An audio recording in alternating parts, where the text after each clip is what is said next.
it gives me great pleasure to introduce the Right Honourable Owen.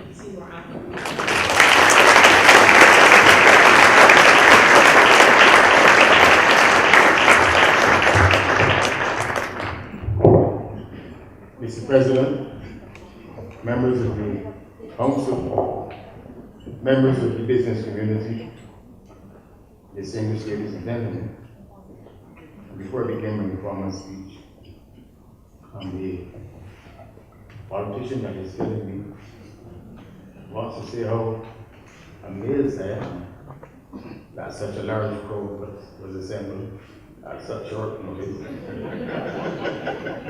And that I now recognize that my chief mistake in the last election was not to require the Chamber of Commerce to organize for me.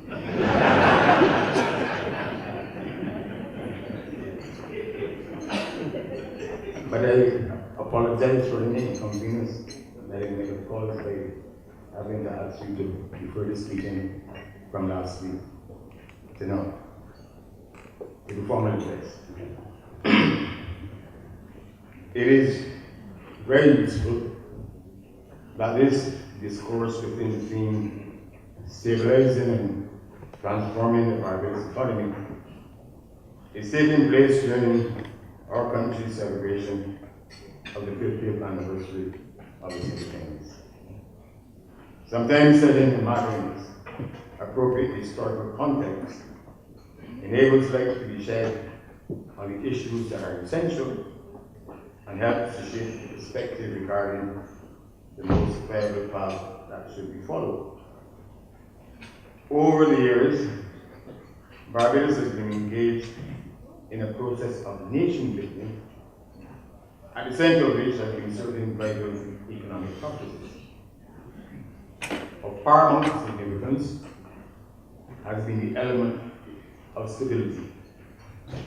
Indeed, few countries have founded the development more than Barbados on a stable environment made possible by the pursuit of sound, pragmatic, and predictable policies. Second important element has been the country's capacity to conceive of and to pursue a viable and sustainable path of growth in consonance with its resource endowment as made necessary and possible by the international environment within which its development takes place. The third element has been the nation's capacity to transform and to diversify its economic system in a coherent way, as warranted by changes in the circumstances within which the country has had to contend.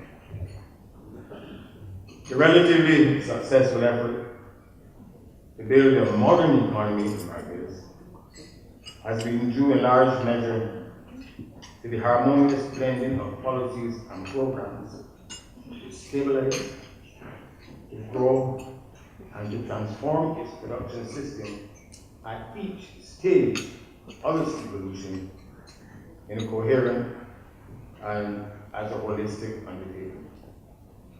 The policies and the programs employed at each phase of the evolution of the economy might have varied, but the ethos which has driven our national development has not.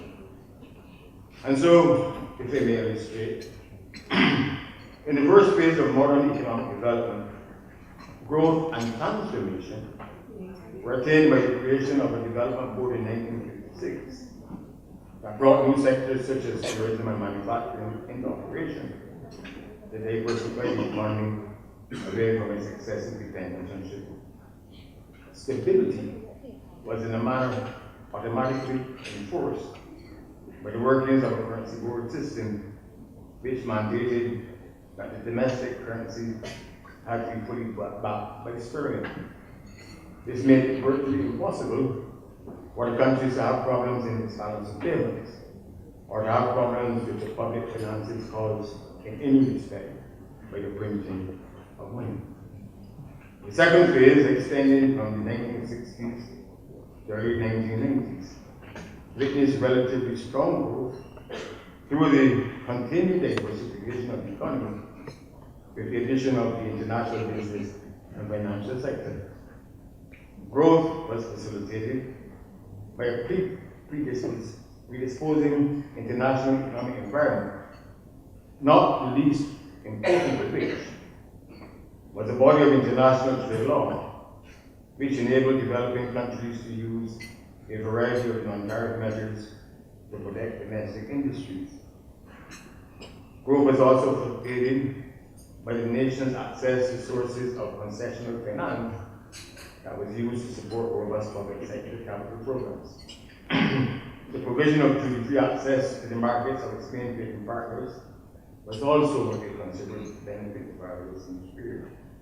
And Barbados also benefited in that period from being one of the few developing countries which maintained a relatively open trade regime capable of attracting enterprises of significant scale, hence Intel. During that phase, great emphasis was placed on creating the human capital to support development, as well as on the institutional arrangements to create social capital, drawing from the Scandinavian model of development. But above all, Barbados' growth and transformation in that second phase were anchored firmly on the stability provided by its commitment to a fixed exchange rate and the requirement to maintain the fiscal discipline and prudence to keep that fixed exchange rate stable. The third phase covered the last decade of the 20th and the first decade of the 21st century. Carefully specified macroeconomic program to maintain stability through incurring low and properly fiscal deficits, and the pursuit of policies to attain a sustainable rate of growth of 3% were put in place at the center of the economic policy of Barbados. Membership of the WTO in 1994 brought to an end the use of protectionist trade measures such as tools of development and set in train the requirement for new programs to build competitive enterprise from the ground up. The rapid change in technology made necessary initiatives to liberalize the telecommunication industry and to transform the education sector.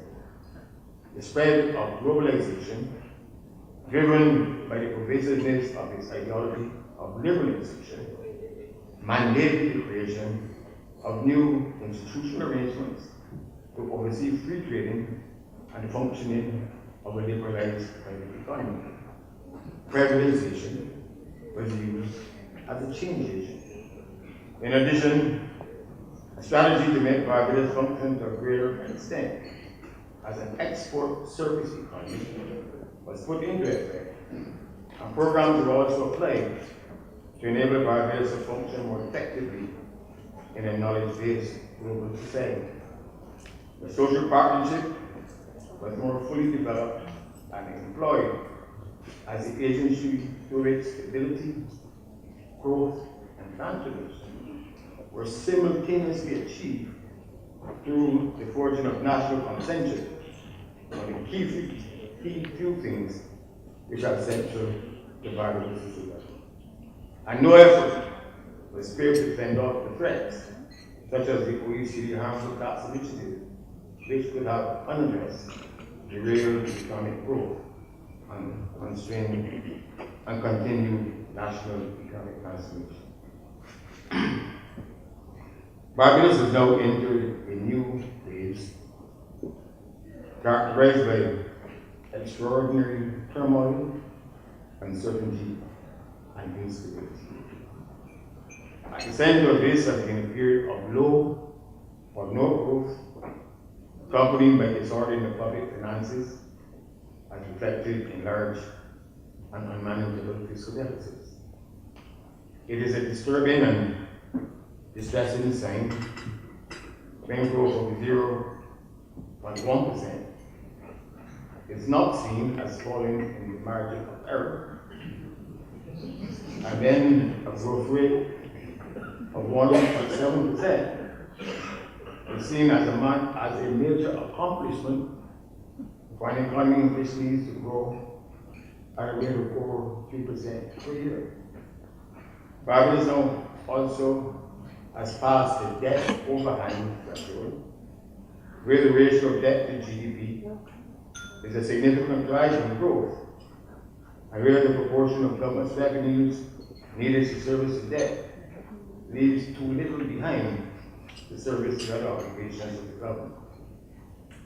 In circumstances, when faced with few viable financial options, potentially ruinous recourse is being made to the printing of money to meet the financing needs of the state. It must also be a matter of quite considerable concern that the holding of foreign exchange reserves by the monetary authorities have fallen by over $500 million since 2009, despite the implementation of a wide array of measures to stem both public and private spending. The national economy is also being buffeted by dramatic changes in technology, which is changing how business is being done. And the economy is also having to face fierce competition from large, low-wage economies in Africa and Europe and Asia. It is especially having to grapple with the impact of new policies on the part of its main trading partners, which are casting a new dark cloud of uncertainty over the functioning of its international business and financial sector. Moreover, a significant part of the financial sector is being made to face an uncertain future as new arrangements to fight money laundering, to combat the financing of terrorism, and to prevent the kind of global liquidity problems that led to the 2008 global economic debacle are being put into effect in ways that are leading to the loss of banking relationships. The country is also hanging on to archaic and arcane sectoral policies, especially in relation to the industrial sector that bear no relationships to contemporary requirements nor realities. In addition, a new global economic system driven less by the traditional factors of land and labor and capital, and more by innovation, technology, and entrepreneurship, is taking form and requiring major initiatives on the part of all economies to remain viable. Too few are coming from our roots. Moreover, global economic activity is now increasingly being driven by the formation of mega trade blocks and new powerful supply and value chains.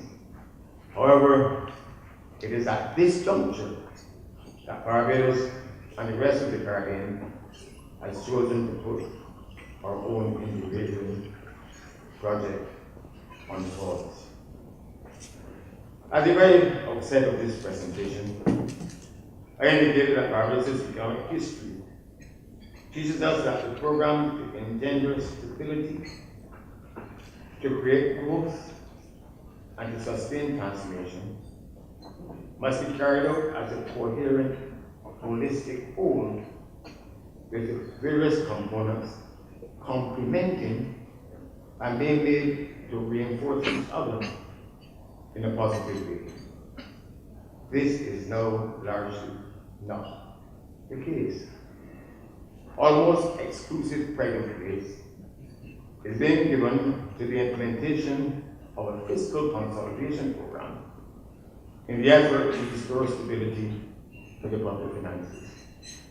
However necessary this may be as a priority, it has to be acknowledged that a fiscal consolidation program is at best an austerity program which cannot by itself induce growth nor conduce positive transformation unless it is counterbalanced by far-reaching initiatives that have nothing to do with the fiscal consolidation program itself.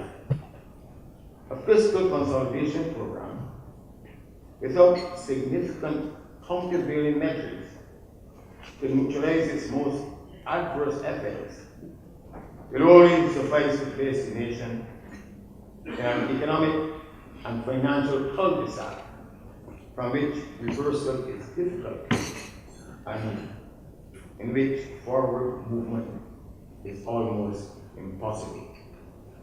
Regrettably, that is where Barbados now seems to be headed.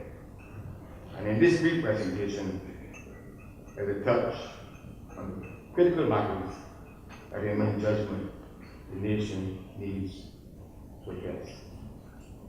I deal first with the need for a sustainable and a robust growth program. As I said, it is beyond dispute that a fiscal consolidation program which has been implemented to correct the massive debt overhang which confronts the country can only serve its intended purpose if a way can be found to support it with a complementary program to stimulate robust and sustained growth. But what is the path that a country carrying out a fiscal consolidation program should travel to achieve growth? And what are the vehicles that it should use to travel that path successfully? I deal first with the path. The gross domestic product of any country is made up of personal consumption expenditure, plus expenditure by government, plus expenditure on investments, plus the country's net trade balance. Under ordinary circumstances, the gross domestic product can be made to grow by increasing any or all of these individual averages. However, when the fiscal consolidation program is being used as the chief means by which the economy is stabilized, the process by which the economy can be made to grow by the use of these contributing factors take on a special character.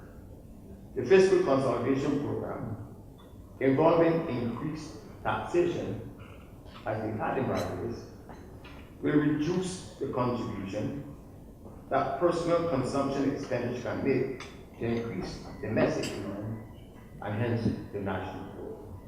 Indeed, personal consumption in Barbados fell in 2014. Measures to reduce spending by the state will also lead to a falling demand and a falling growth. It is also very difficult to generate and improve trade balance and to make it a major contributor to growth in Barbados over the short term. It therefore becomes axiomatic that the chief means by which growth can be stimulated when a program of fiscal consolidation is being carried out is by the stimulation of investment, both domestic and foreign.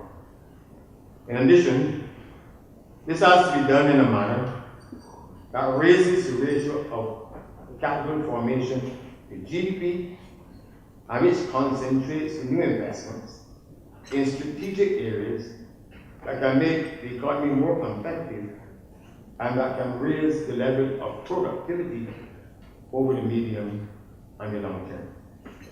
As such, the optimal path that the Barbados economy must therefore traverse to achieve growth is one that transforms it from being a trade preference-dependent economy, which it has traditionally been, and a debt-propelled economy, which it has recently become, to being an investment-driven economy in search of its preferred and ultimate best option of being a genuinely export-dependent economy. A study recently published by the Caribbean Development Bank, Public Sector Debt in the Caribbean, an agenda for reduction of sustainability, has drawn attention to the path that should not be followed by the intent to bring about an investment-driven economy. For as indicated, that the main source of recent debt in the Caribbean and in Barbados has been the assumption by the state of non-central government liabilities, such as the losses of commercial enterprises owned by the state, expenses arising from unsound public-private sector partnerships, and the losses of private financial entities. As such, the program of capital formation that needs to be carried out in Barbados should be one centered around projects that are financially viable, are bankable, and are self-financing. It should also be a program of capital formation that allows for large-scale private investment in spheres normally deemed to be areas of exclusive engagement by the state, and which are intended to build significant capacity to support future export development. To attain such a sustainable growth path, far-reaching transformations have to be made with the business culture obtained in Barbados. To begin with, the level of investments in small open economies such as Barbados are heavily influenced by the determinants of its trade performance. In the case of Barbados, as for most of the rest of the Caribbean, such trade determinants are the very worst for any group of economies, and they are all going in the wrong direction. To begin with, in respect of the effectiveness of trade policy, as measured by the level of its tariff, Barbados' average applied tariff stands at 16%. It is above the CARICOM average and is significantly higher than that of other smaller economies, with the average applied tariff of 7.4%. It is difficult to build an export culture in such an environment. In respect of trade connectivity, as measured by the time to process export and import transactions, it takes typically 8 days to carry out such transactions in Barbados, as compared to 5 days in jurisdictions where best practices obtained. In respect of trade facilitation, as measured by the World Bank's Logistic Performance Index and the cost to export a container, Barbados is part of the Caribbean region, which enjoys the dubious distinction of having the worst indices of any group of countries on this matter. Beyond its determinants of trade, Barbados has also been faring poorly and showing significant slippage on the matters that can conduce to high levels of investment. There is a AT Kearney's Global Service Location Index that ranks the top 50 countries as possible locations for outsourcing based on financial attractiveness, people's skills and availability, and the quality of the business environment. Jamaica and Trinidad occasionally make the list. Barbados does not. There is also the World Bank's Knowledge Economy Index that measures the country's preparedness to compete in the knowledge economy based on its economic incentive and institutional arrangements, its capacity to apply and adapt innovation and technology, its education and training capacities, and the quality of its information and communication infrastructure. Barbados has fallen from the 36th place in the year 2000 to the 41st place in 2012. For completeness, it is necessary to reference the fact that Barbados has also fallen steeply in the World Bank's Ease of Doing Business report and the Global Competitiveness report, although other small countries routinely occupy the top tiers in those reports. I have chosen today to assemble these comparative indices and to present them as one. To allow attention to be focused on a very critical aspect of the Barbados growth and developmental dilemma. It is that Barbados is now having to operate in a global economy where the principal drivers of economic activity are technology, innovation, entrepreneurship, trade facilitation, and factors which directly enhance productivity, reduce costs, widen production possibilities, and facilitate the expansion of existing enterprises and the creation of new ones. Other small economies have deliberately calibrated their economic and management and development policies and strategies to place themselves in the top tier in relation to those factors which affect competitiveness and drive capital formation. And they are constantly making the necessary transformation to their standings in these rankings in response to new circumstances and to take advantage of new opportunities. Making these transitions and transformations do not require much physical effort. Hence, they recommend themselves as being highly effective tools for countries which do not have much physical space by which to stimulate economic activity.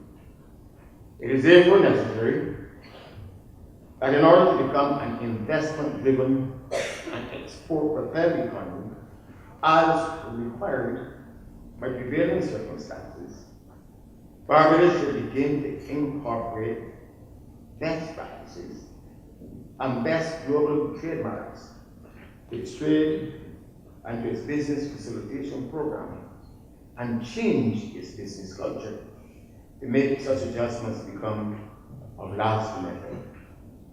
In addition, in order to become an investment-driven economy, Barbados needs to put in place a new comprehensive investment act.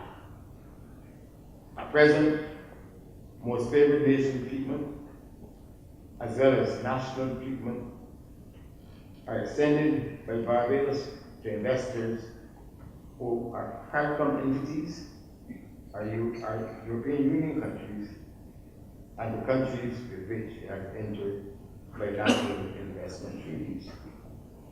This selected list excludes potential investors from most of the rest of the world. A comprehensive investment act incorporating most favored nation as well as national treatment, and as well as investment guarantees, would significantly enhance the stability and the predictability of the country's investment regime and make an investment-driven growth path more attainable for Barbados. As regards the desired composition of the investment, I wish to draw attention to two that could make all of the decisive difference to Barbados' growth and transformation. Earlier, I cited the fact that a new economy must be empowered to evolve in Barbados, driven by technology, entrepreneurship, and innovation. It will not happen by chance. The government and the private sector need to work in concert to create a new smart cyber city, to provide state-of-the-art facilities for advanced software promotion and for IT-enabled services on par with the best in the world. For the future stability, growth, and transformation of Barbados must entail the transformation of its ICT sector into one of its main pillars of the economy.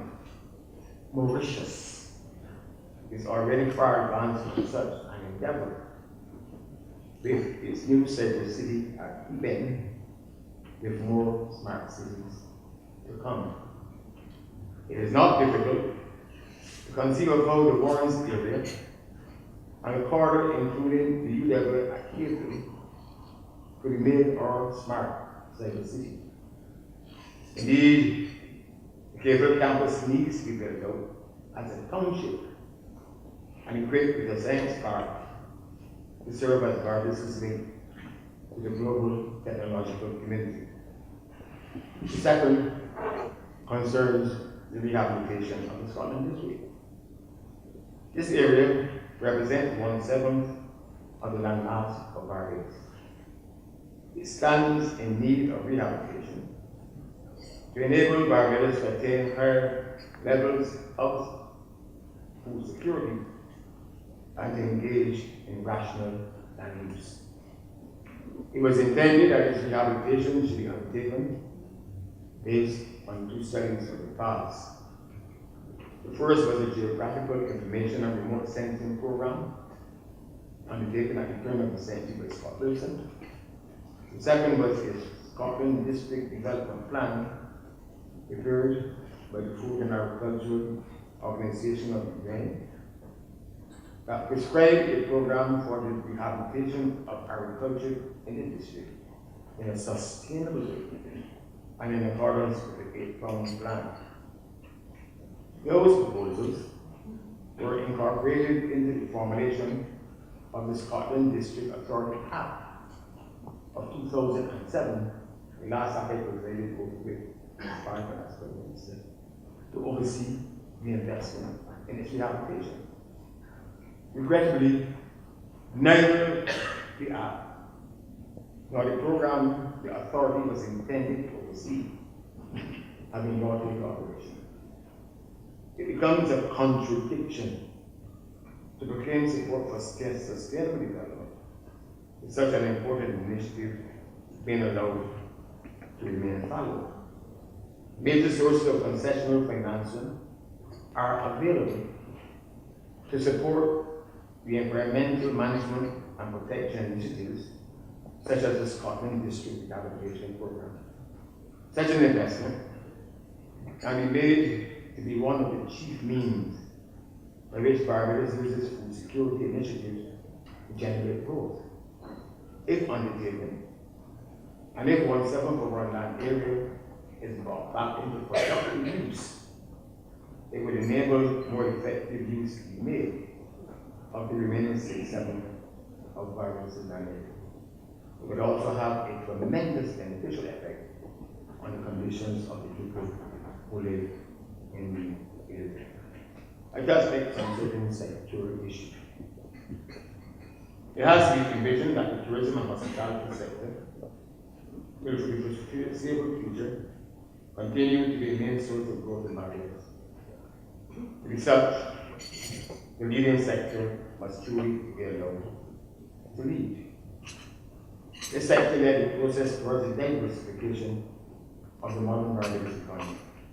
It now itself needs to be further and fully diversified into all aspects of tourism development in order to be able to qualify as the driver of national economic growth.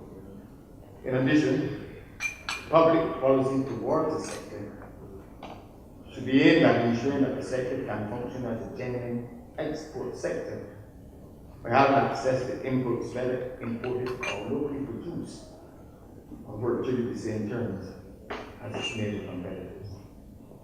It's also of great significance that rates of returns on investment in much of the tourism capacity in Barbados have tended to be too low.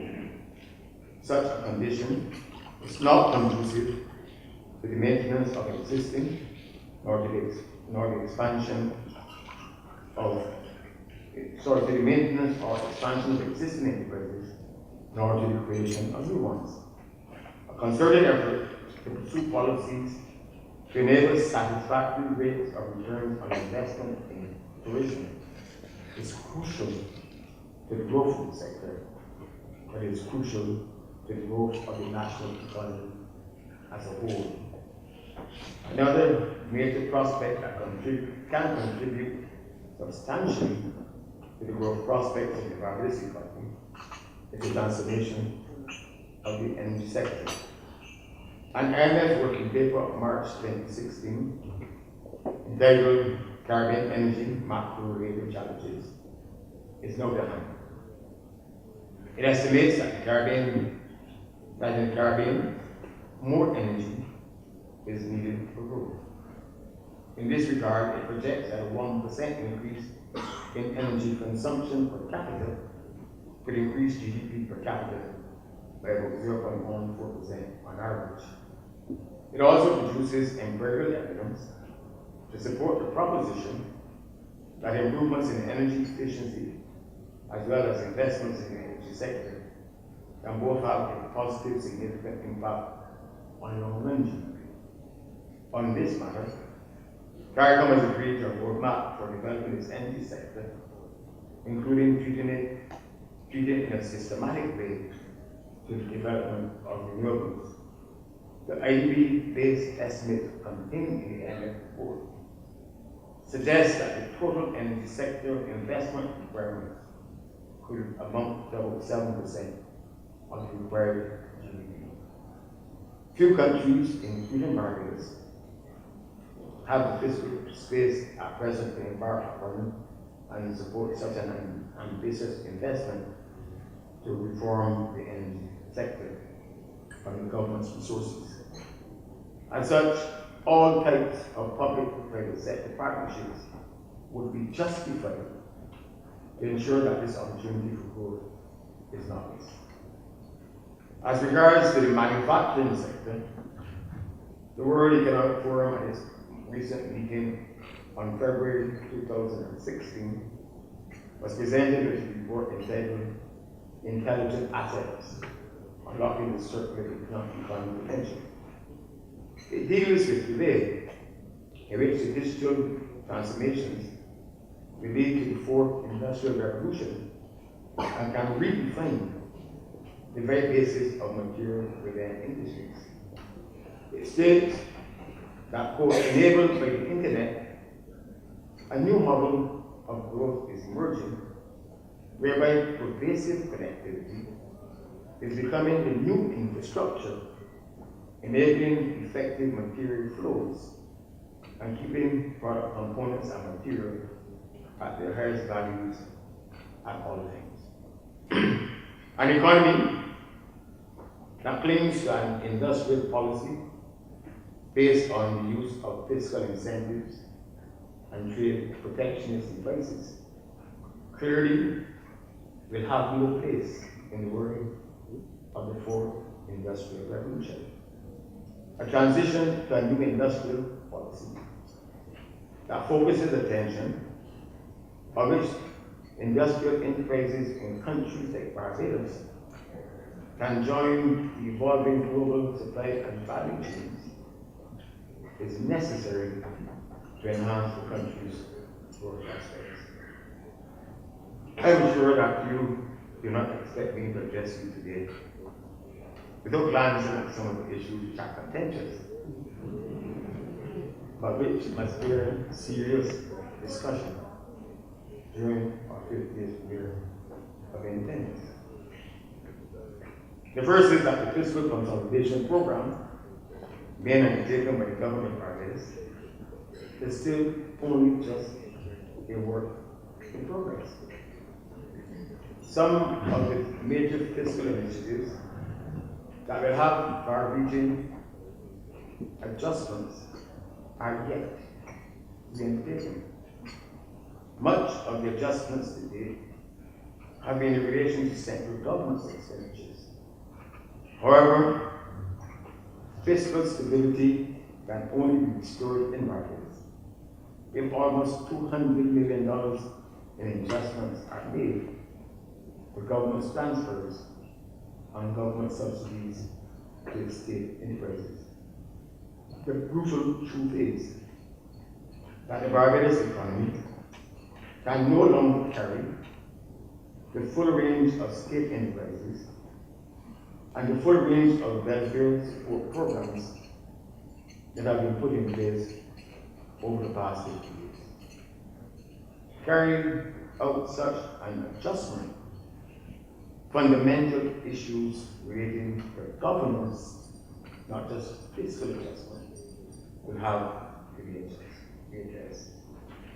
And the relevance of the version of the Scandinavian model that Barbados has embraced will have to be reviewed.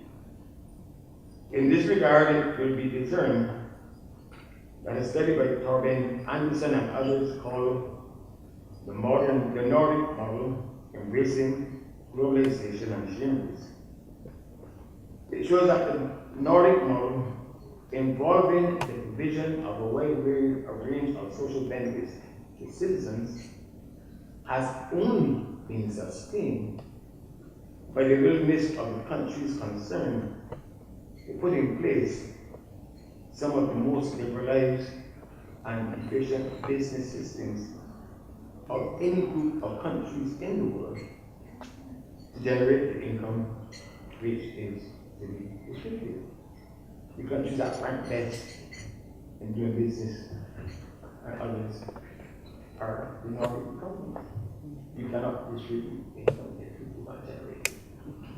Barbados leads the following. Secondly, 6 other Caribbean countries facing the same tough debt situation as Barbados have already carried out debt restructuring exercises and are experiencing improved economic performance as a consequence. Refocusing and Refocusing have, in a publication for the Center of International Governance Innovation, entitled Just Enough, Just in Time, have drawn reference to an IMF research study that shows that countries tend to wait too long to address their sovereign debt problems, and when they do, they tackle them only superficially. It seems that they have Barbados in mind. The government of Barbados needs to acknowledge that it has a debt problem and must and can assist its circumstances by carrying out debt restructuring initiatives to give itself a fiscal space just in time. Thirdly, the successful carrying out of the fiscal consolidation program will require the recourse to new forms of public-private sector partnerships that enable this private sector to expand into activities and spheres historically deemed to be reserved for the involvement of the state. However, the most recent Auditor General's report indicates that there is much that needs to be done to put in place protocols for transparency and good governance that can inspire confidence that public-private sector partnerships can work for Barbados' national advantage. Fourth, the creation of a new economy driven by entrepreneurship, innovation, and technology presumes the existence of a financial system that itself is not dispersed, but one that is interested in helping to create new financial arrangements to facilitate the emergence of a new entrepreneurial class. Sadly, this is lacking in Barbados.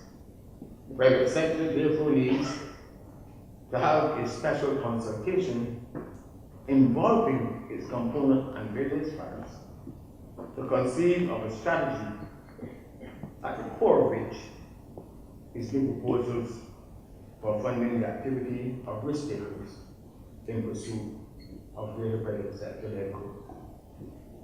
Finally, there is a vexatious issue concerning the role of the Central Bank of Barbados in Barbados' affairs. The most important single economic development in Barbados, as indeed in the rest of the Caribbean since independence, has been the creation of central banks. In 2008, Jack Boyd and John Smith published a text, Monetary Policy, Central Banking and Economic Performance in the Caribbean. They cited the OECS countries as a remarkable success story of a currency board within a monetary group. It cited the Bahamas, Barbados, and Belize up to 2008 as providing a quote, remarkable examples of discretionary policies conducted within different regimes of currency, producing notable monetary stability over a considerable international trade and financial period of instability.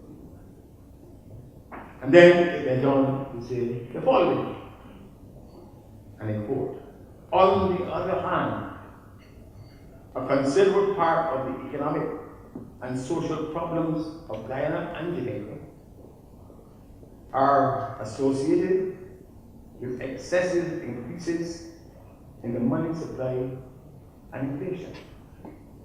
Fiscal deficits that were accompanying through the printing of money played a central role in undermining the currencies of Jamaica and Guyana. End of quote. The author cited as the authority for this judgment a paper authored in 1989 by Dr. Eli Warren. Dr. Warren is now given to regaling us with how much money the central bank, over which he presides, is printing to accommodate the fiscal deficits of the government of Barbados. He has further documented the disaster which ensues when countries resort to the printing of money to finance unsustainable fiscal deficits. It therefore becomes very difficult not to be willing to ascribe to malice behavior on the part of the government, the Central Bank of Barbados, which cannot be explained by reference to ignorance. I believe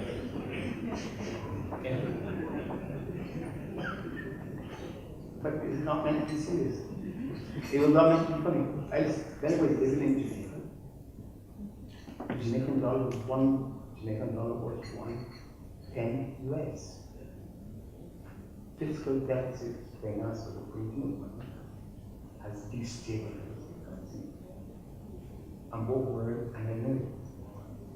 And he must never be allowed in this country to speak freely about the printing of money without himself remembering that he cited it as the factor which destabilized the currencies of Jamaica and Guyana. If this country ever have an apocalypse, the real world will be chief horseman of our apocalypse. But they really happy endings. I believe that the Barbados brand is still strong and still very serviceable. I believe that this, the 50th year of our independence, should be dominated by a great national conversation as to how we can strengthen the brand and how we can make our country's next 50 years even better and brighter than the first 50.